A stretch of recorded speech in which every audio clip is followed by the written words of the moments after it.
भगवान श्री कृष्ण और युधिष्ठिर महाराज के बीच संवाद हो रहा था। युधिष्ठिर महाराज ने भगवान श्री कृष्ण से कहा, हे केशव, मेरा प्रणाम स्वीकार करें और कृपा आप मुझे चैत्र मास के शुक्ल पक्ष में आने वाली एकादशी के विषय में बताएं। युधिष्ठिर महाराज की बात सुनकर भगवान श्री कृष्ण ने उत्तर दिया, प्रिय युधिष्ठिर महाराज, चैत्र मास के शुक्ल पक्ष में आने वाली इस एकादशी को कामदा एकादशी कहते हैं। इस व्रत का पालन करने से समस्त पाप नष्ट हो जाते हैं और व्रत का पालन करने वालों को पुत्र रत्न की प्राप्ति होती है।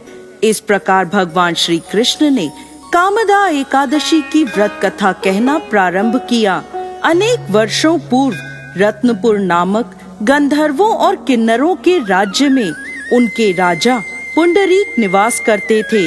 गंधर्वों और किन्नरों के इस राज्य में सुख समृद्धि और प्रसन्नता का वास था। इस राज्य में एक श्रेष्ठ अप्सरा ललिता अपने पति गंधर्व ललित के साथ रहती थी। वह दोनों सदा एक दूसरे के प्रेम में लीन रहते थे। एक दिन ललित राजा पुंडरीक की सभा में नृत्य और गायन प्रस्तुत कर रहा था, परंतु उसके साथ उसकी प्रिय पत्नी ललिता नहीं थी। नाचते और गाते समय उसे ललिता की याद आ गई और उसके पैरों की गति धीमी हो गई। उसकी जीभ लड़खड़ाने लगी। तब सभा में उपस्थित नागराजों में श्रेष्ठ करकोटक नाम के एक नाग को ललित के मन का संताप ज्ञात हो गया। उसने राजा पुंडरीक को ललित के पैरों की गति रुकने एवं गायन में गलती होने की बात बता दी। करकोटक की बात सुनकर राजा पुंडरीक को गुस्सा आ गया और गुस्से में भरकर उन्होंने ललित को श्राप दे दिया, हे मूर्ख, तू मेरे सामने गायन प्रस्तुत करते हुए अपनी पत्नी को याद कर रहा है। मैं तुम्हें नरभक्षी राक्षस बनने का श्राप देता हूँ। महाराज पुंडरीक के इतना कहते ही वह गंधर्व विशालकाय राक्षस बन गया।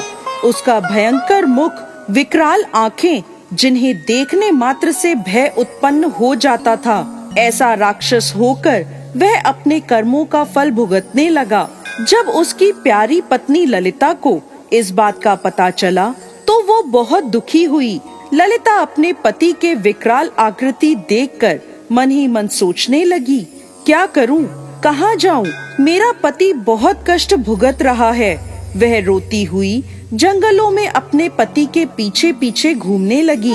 जंगलों में घूमते घूमते उसे एक सुंदर आश्रम दिखाई दिया, जहाँ एक शांत मुनि बैठे हुए थे। ललिता शीघ्र उनके पास गई और मुनि को प्रणाम करके उनके सामने खड़ी हो गई। उस दुखी नारी को देखकर मुनि बोले, तुम कौन हो और यहाँ कैसे आई हो? ललिता ने कहा, हे महामुनि, मेरा नाम ललिता है।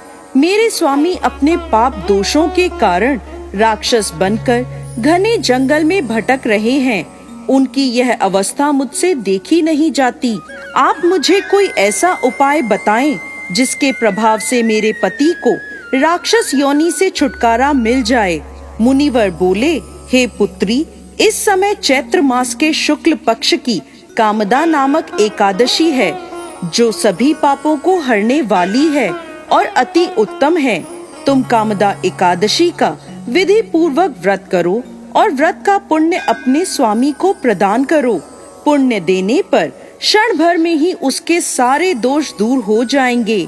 मुनि के यह वचन सुनकर ललिता ने कामदा एकादशी का विधिवत व्रत और पूजन किया।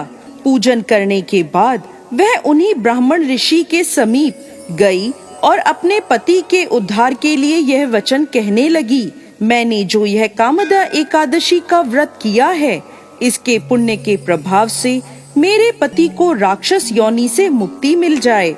ललिता के इतना कहते ही क्षण भर में ललित का पाप दूर हो गया और उसने पुनः अपने दिव्य देह को धारण कर लिया। वह दोनों पति पत्नी कामदा एकादशी के व्रत के प्रभाव से पहले की अपेक्षा और भी अधिक सुंदर रूप धारण कर स्वर्ग लोक को प्राप्त हुए। हे धर्मराज युधिष्ठिर, मैंने संसार के हित के लिए आपके सामने इस व्रत का वर्णन किया है। कामदा एकादशी ब्राह्मण हत्या आदि पापों से मुक्ति प्रदान करने वाली है।